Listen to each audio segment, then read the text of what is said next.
नमस्कार दर्शक बंधु आपण मानक आम चैनल को स्वागत करुच्ची मु रेखा।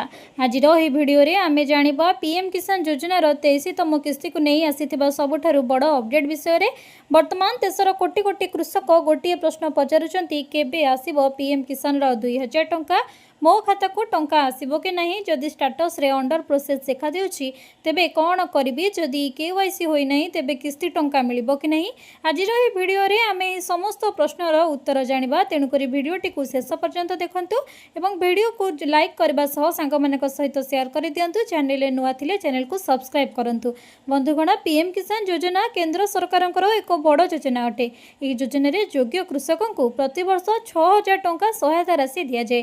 ଏହି ଟଙ୍କା ତିନୋଟି କିସ୍ତିରେ 2000 ଟଙ୍କା ଲେଖାଏଁ ସିଧାସଳଖ ବ୍ୟାଙ୍କ ଖାତାକୁ ଡିବିଟି ମାଧ୍ୟମରେ ସ୍ଥାନାନ୍ତରିତ କରାଯାଏ। ଏହି ଟଙ୍କା କୃଷକମାନଙ୍କର ଚାଷ କାମ ସହିତ ବିହନ, ସାର ଓ ଅନ୍ୟାନ୍ୟ କୃଷି କାର୍ଯ୍ୟରେ ସହାୟକ ହୋଇଥାଏ। ବର୍ତ୍ତମାନ ସବୁଠାରୁ ଅଧିକ ଚର୍ଚ୍ଚାରେ ରହିଛି ପीएम किसान 23तम किस्ती केबे आसीबो। अनेक रिपोर्ट रे जून 20 तारिख को नहीं चर्चा चली एवं पीएम किसान ऑफिशियल साइड रे मध्य यह संपूर्ण भाव कन्फर्म करा जायछि जे आसंता काली अर्थात जून 20 रे पीएम किसान 23तम किस्ती आसीबो।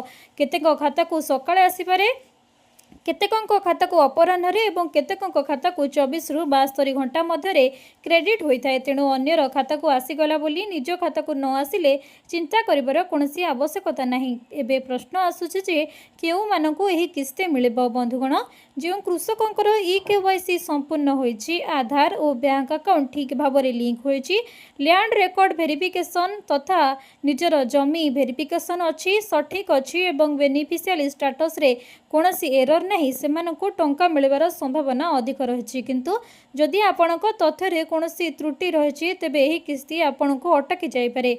जानंतु सबुठारु साधारण 5टी भूल जहाँ पाए पीएम किसान टंका अटकी जाई थाए। प्रथम भूल हेउछि केवाईसी पेंडिंग, द्वितीय भूल हेउछि आधार और बैंक अकाउंट रे नाम भिन्न थिबा, तृतीय भूल हेउछि एनपीसीएल मैपिंग न होइथिबा, चतुर्थ भूल हेउछि लैंड वेरिफिकेशन पेंडिंग रहिबा एवं पंचम भूल हेउछि बैंक अकाउंट रे इनएक्टिव किंबा बंद होई जिबा। बंधुगण, एनपीसीएल मैपिंग कौन अनेक लोक जानी नाहंती। सरल भाषा रे कहबाकू गले आधार नंबर को आपणकर बैंक अकाउंट सहित डीबीटी पेमेंट पई संयोग करने को एनपीसीएल मैपिंग कहा जाए। जदि यह सठिक भाव होई नाही तेबे पीएम किसान योजना सहित अन्यान्य डीबीटी टंका मध्य आपणकर अटके जाई पारे। तेणु दर्शक बंधु थरे बैंक को जाई एनपीसीएल स्टाटस चेक करबा भल।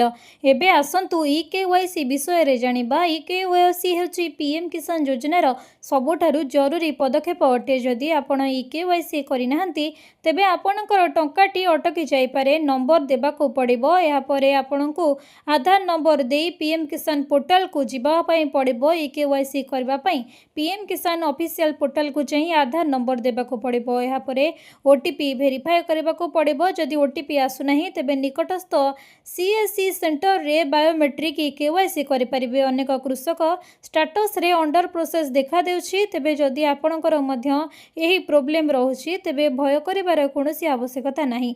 अंडर प्रोसेस रो अर्थ हेउछि आपणकर तथ्य जांच चलिछि, एहा रिजेक्टेड नुहे।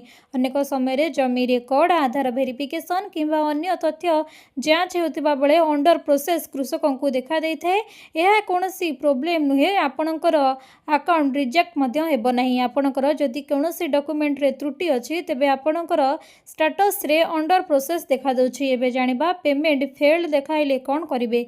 पेमेंट जदि आपणकर फेल्ड रो अर्थ हेउछि सरकार को पठा देइथिबा कि सरकार टंका पठाई दैछन्ती किंतु बैंक किंबा आधार संबंधी समस्या कारण टंका आपणको खाता को पहुँची पारि नाही। एही परिस्थिति रे बैंक अकाउंट एवं आधार नंबर एवं एनपीसीएल मैपिंग चेक करंतु। समस्यार समाधान हेबा परे अनेक क्षेत्र रे टंकाटी पुनर्बार मध्य पठा जाए। पेमेंट फेल्ड देखाइले कोनोसी चिंतित हेबार आवश्यकता नहीं। सरकार आपणको अकाउंट को ऑलरेडी टंका पठाई सारिछन्ती किंतु आपणकर कोनोसी समस्या कारण आपणको खाता को टंकाटी पहुँची पारि नाही। आपण एनपीसीएल मैपिंग चेक करी समाधान कला परे एही क्षेत्र रे आपणको पुनर्बार टंका मिलिबो। बंधुगण, आज मु आपण मानकु कहबी मोबाइल रे स्टेटस किपरि चेक करिवे। प्रथमे पीएम किसान रो ऑफिशियल वेबसाइट को खोलंतु, तापरे बेनिफिशियरी स्टेटस ऑप्शन को जानतु। रेजिस्ट्रेशन नंबर किंबा मोबाइल नंबर दे ओटीपी वेरीफाई करंतु। या परे आपण निजर संपूर्ण तथ्य देखिपारे। सेठारे केवाईसी आधार ऑथेंटिकेशन लैंड सीडिंग एवं पेमेंट स्टेटस सबू देखाजिबो। आपणकर अंडर प्रोसेस थिले मध्य सेठारे देखाजिबो।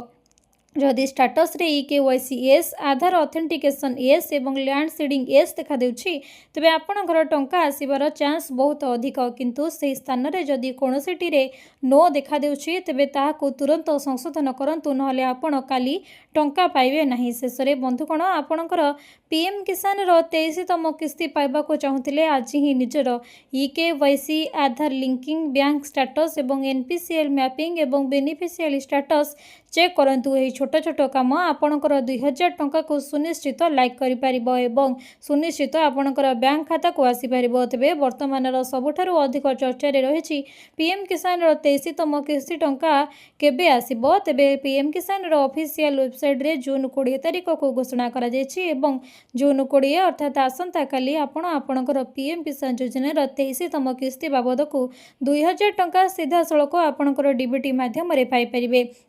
केतेकंक खाता को सांगे सांगे टंका आसी न थाए, यार चिंतित हबार कोनोसी आवश्यकता न थाए। केतेकंक खाता को सकाळे आसे, केतेकंक खाता को अपराह्न रे, केतेकंक खाता को खरा बेले मध्ये आसे, किंतु केतेकंक 24 रु 72 घंटा मध्ये लागि जाय पारे।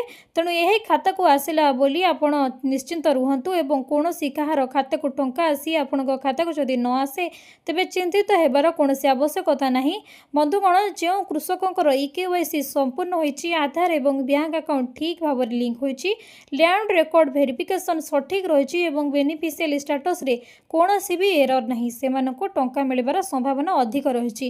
किंतु जदि आपनको तथ्य कोनोसी त्रुटि अछि तबे आपणकर किस्ती अटके जाय पारे। तुरंत एहाको जनसेवा केंद्र को जाई ठीक करि नियंतु, नहले आपण मध्य काली किस्ती टंका पाइबारु वंचित होई पारंती। सबुठारु साधारण 5टी भूल जानंतु। प्रथमटी हेउछि पीएम किसान टंका अटके जाय। प्रथम भूल केवाईसी पेंडिंग रहि जाय थाए। द्वितीय भूल होछि आधार और बैंक अकाउंट रे नाम भिन्न रहि जाय थाए। तृतीय भूल होछि एनपीसीएल मैपिंग न होइतिबा। चतुर्थ भूल होछि लैंड वेरिफिकेशन पेंडिंग रहितिबा एवं पंचम होछि बैंक अकाउंट इनएक्टिव किंबा बंद हो जावा। तबे दर्शक बंधु आपण चेक करंतु आपणकर जमी पट्टा पीएम किसान पोर्टल रे वेरिफिकेशन होइछि कि नाही। यह नथिले सरकार मध्य टंका पठाई पारंती नाही एवं जदि आपणकर बैंक खाता 1 वर्ष होला कोनोसी ट्रांजैक्शन हेउ नहीं किंबा क्रेडिट डेबिट हेउ नहीं तबे एही क्षेत्र रे आपणकर बैंक अकाउंट इनएक्टिव हो जाय थाए। एही क्षेत्र रे आपणको टंका आसीबारे विलंब हुए एवं न आसी भी पारे। एनपीसीएल मैपिंग अनेक लोक जानि नथिबा बेले सरल भाषा रे कहबाकू गले आधार नंबर को आपणकर बैंक अकाउंट सहित डीबीटी पेमेंट पई संयोग करबाकू एनपीसीएल मैपिंग कहा जाय। जदि यह सठिक भाव हुई नहीं तबे पीएम किसान सहित अन्य डीबीटी टंका मध्य अटके जाई पारे। जेपरिक सुभद्रा टंका सीएम किसान योजनार टंका मध्य एही क्षेत्र रे आपणकर अटकी जाई पारे। तेणु तुरंत जदि आपणकर एनपीसीएल मैपिंग संपूर्ण होई नहीं आपण एबे ही बैंक को जाई एनपीसीएल स्टेटस चेक करंतु एवं यहा को कनेक्ट करी आसंतु। कारण आपण माने जानिथिबे सुभद्रा योजनार किस्ती मध्य मार्च 8 तारिख महिला दिवस रे आसीछि। वंचित हिताधिकारी मानकु मे 4 तारिख रे पुणी थरे चतुर्थ किस्ती बाबद को 5000 टंका लेखाई आसीछि। तबे एप्रिल 1 रु 30 पर्यंत नुआ आवेदनकारी सुभद्रा पोर्टाल खोला थिला। जो नुआ आवेदनकारी माने सुभद्रा पोर्टाल को जाई निजर आवेदन करिसंती सेमानकर फील्ड वेरिफिकेशन संपूर्ण होईछि। योग्य हिताधिकारी मानकु मिलिबो सुभद्रा योजनार पंचम किस्ती टंका एवं नुआ आवेदन करिथिबा लोकंकु मध्य मिलिबो सुभद्रा टंका। तेबे सुभद्रा योजनार पंचम किस्ती टंका एवं नुआ आवेदन करिथिबा किस्ती टंका राखी पूर्णिमा दिन आसीबो। एही किस्ती बाबद को प्रथम एवं द्वितीय किस्ती नुआ आवेदन करिथिबा लोकंकु 10,000 टंका मिलिबो एवं अन्य महिला को 5,000 टंका पंचम किस्ती बाबद को मिलिबो। तेबे एबे प्रश्न उठिछि जे पीएम किसान योजनार 23तम किस्ती केबे आसीबो। तेबे दर्शक बंधु पीएम किसान 23तम किस्ती जून 20 अर्थात काली आसी जिवो।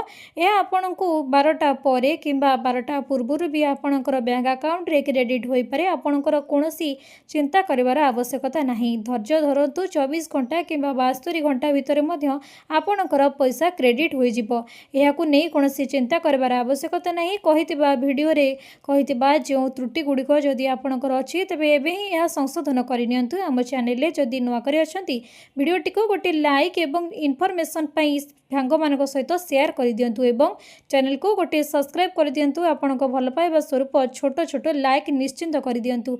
पुणी देखाबो आ गोटे नुआ वीडियो रे। रहिली धन्यवाद।